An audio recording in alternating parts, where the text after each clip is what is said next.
date, Chernobyl is considered the worst nuclear disaster in history, so it's probably no big shock that with that comes some creepy and unexplained phenomenon surrounding the infamous exclusion zone. Welcome back, friends. I'm your host Kennedy, and buckle up because today I am back with part 3 of the top 10 creepy encounters in the Chernobyl exclusion zone. Let's get started. Coming in first in our number 10 spot are abandoned dolls. So if you guys have ever seen one of my videos before, then you might already know I have a specific disdain for creepy dolls. And wouldn't you know it, the exclusion zone is said to be filled with broken and abandoned dolls at every turn. Apparently, the specific area is Pripyat, and those that have visited report seeing things like baby dolls sitting in abandoned hospitals, creepy dolls sitting on windowsills propped up on skeletal bed frames sprawled out in piles of debris,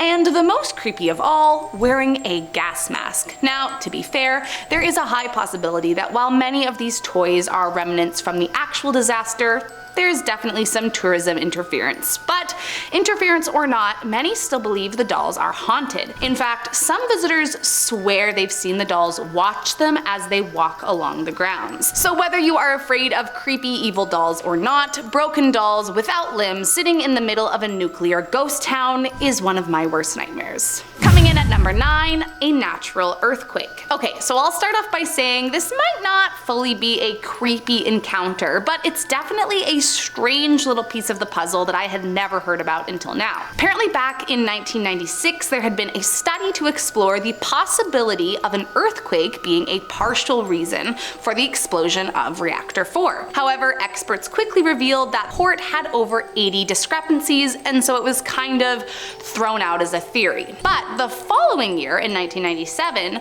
a separate group of scientists from the United Institute of the Physics of the Earth decided to revisit the study, and they came to an interesting conclusion. So as they reported, the night of April 25th, 1986, which was the night prior to the disaster, 3 nearby geological stations recorded a relatively weak seismic event. Now, normally this probably wouldn't be cause for concern, but according to the study, the earthquake, albeit small, is thought to have occurred a mere 16 seconds prior to the explosion, and could have potentially caused an issue with the proper insertion of the graphite rods designed to protect the reactor, as the facility lacked proper protection from seismic movement. I mean, if nothing else, it's definitely a strange little coincidence. Coming in at number 8, weaponized earthquake.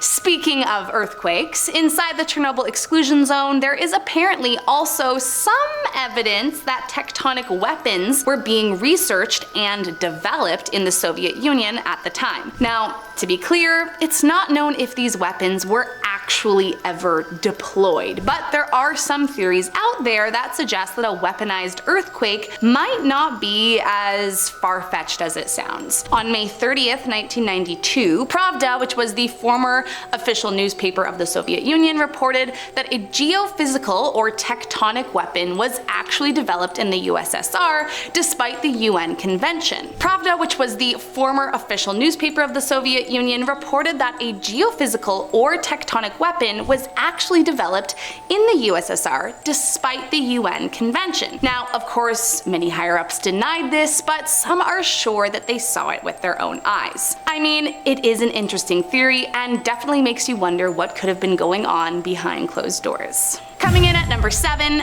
faked photography. So believe it or not, Chernobyl is actually a pretty big tourist destination spot. And along with any tourist destination comes many photos. Now, there are some pretty famous photos that we associate with the abandoned area. However, according to photographer Darman Richter, a lot of these photos we see aren't actually authentic, but rather a facade created to make money off those who love dark tourism. Richter, who visited Pripyat for his own photography, said the city was desolate in many ways and still very dangerous. However, a lot of the chilling photos that have become famous online have been manufactured by photographers looking to create the perfect horror shot. Quote, "I observed countless instances of tourists moving these artifacts around or repositioning furniture for a better shot." He then says, quote, "I watched a photographer arrange stuffed bears and little dolls so that they sat in line along the edge of a bare metal framed themed bed. I mean, it's no secret that we live in a very curated world where everyone is posting their best moments, but something about trying to curate a disaster zone is definitely a very strange thing to think about. Coming in at number 6, Immortality Seekers. On a little island in Greece called Gavdos, there is an unsuspecting group of 7 Russian scientists who have created a commune and set out for the impossible, immortality. Apparently their founder, Andre, had been exposed to high amounts of radiation after a voluntary trip to Chernobyl shortly after the blast. Andre was, of course, advised to go to a clinic in Moscow for treatment. However, believing it was a lost cause, he apparently decided to settle in a small village and live out the rest of his life there. But this is where it gets a little strange. He lived. Now, this is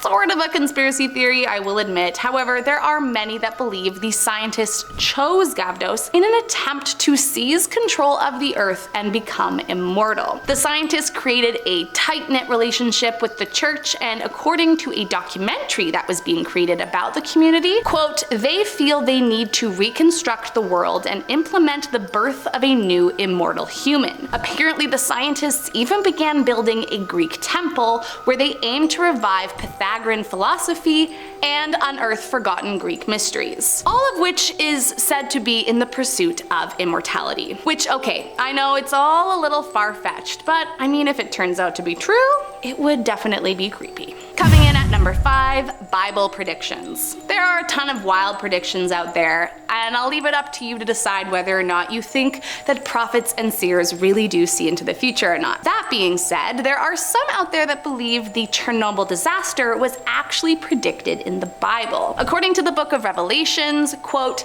and the third angel sounded the trumpet, and a great star fell from heaven, burning as it were a torch, and it fell on the third part of the rivers and upon the fountains of waters. And the name of the star is called Wormwood. And the third part of the waters became wormwood, and many men died of the waters because they were made bitter. Now, at first you're probably wondering, what on earth could that have to do with Chernobyl? Well, apparently in Russian, Chernobyl is said to mean wormwood. Now, could this be a coincidence? Sure, but it is definitely a bit strange. On top of that, the fires from reactor 4 have been likened to a torch, and it's believed the third trumpet referred to the accident itself, while the bitter water had to do with radiation. So what do you think? Was disaster predicted in the Bible? Coming in at number 4, mutated farm animals. At first it might sound like something from a science fiction novel, but according to ThoughtCo, just after the disaster, and again in 1989 to 1990, there was a huge spike in malformed farm animals. Many believe this phenomenon coincides with a failure of the sarcophagus, which was a concrete tomb that crews built around the failed reactor in the hope that it would stop leaking radiation or producing deformed farm animals, which, as we know now, didn't quite work out as hoped. Among the mutations seen in the local cattle, pigs, goats, and horses born in the area after the disaster, some suffered from intensely messed up faces, extra limbs, dwarfism, or unnatural colors. In fact, one tiny little piglet became a well-known victim of the radiation. The poor little thing suffered from a mutation called dipgus, which is when they have duplicated lower limbs, and it is definitely not a great sight, I will say that much. I mean, I love little piglets, but this one is definitely giving off more of a creepy horror movie vibe. That being said, you don't need to take my word for it. If you like, you can actually see it for yourself, as it is apparently on display at the Ukrainian National Chernobyl Museum. Coming in at number 3, graffiti. While you might think that most people would try to stay as far away as possible from nuclear disaster zones, there are a ton of people that sneak into the exclusion zone all the time. In particular, a group of graffiti artists who left behind some eerie art all over Pripyat, painted to appear as permanent shadows, assumingly like the actual ones left on the buildings in Hiroshima after their respective nuclear attack. Creepy black silhouettes adorn the abandoned city, creeping out everyone who sees them. In one room, a little girl with bows in her pigtails reaches for a light switch, while outside, a boy pulls a toy truck toward the corner of a building. On other walls, the figures appear to dance, and in a separate section, 3 young people are jumping, or as some speculate, floating, holding onto each other in terror. Those that have seen them in person say they're incredibly eerie and haunting, and some have even ventured to say that the spirits of the lost souls could live inside the walls, haunting the tourists who walk past. Coming in at number 2, aliens. There are definitely tons of theories surrounding alien involvement in the Chernobyl disaster, and while most theories are actually on the more positive side, with witnesses claiming they saw aliens stopping the disaster from getting worse, one witness, Mikhail Varitsky, had a slightly different experience. Quote, "I and other people from my team went to the site of the blast at night. We saw a ball of fire and it was slowly flying in the sky. I think the ball was 6 or 8 meters in diameter. Then we saw 2 rays of crimson light stretching towards the 4th unit. The object was some 300 meters from the reactor. The event lasted for about 3 minutes. The lights of the object went out and it flew away in the northwestern direction." Now, the question here is, was the alien a part of the other group that people say were here to save the planet? Or were they some kind of rival that was interfering and making matters worse? I mean, honestly, I haven't one sweet clue, but any alleged UFO site is spooky in my books. And last up today in our number 1 spot, the ghosts. Considering that Chernobyl was the location of many deaths, it's not a huge shock that many claim to have witnessed ghosts roaming around the abandoned grounds. But one story in particular really sent shivers down my spine. Andrei Karsakov, a nuclear physicist, was visiting the area back in 1997 and says one morning he arrived at 7:30 and headed over to the number 4 reactor sarcophagus to measure radiation, where the infamous explosion had occurred. Obviously, he was not allowed inside due to the radiation, but as he was taking readings of the radiation from outside, he says he began hearing someone screaming for help from the inside.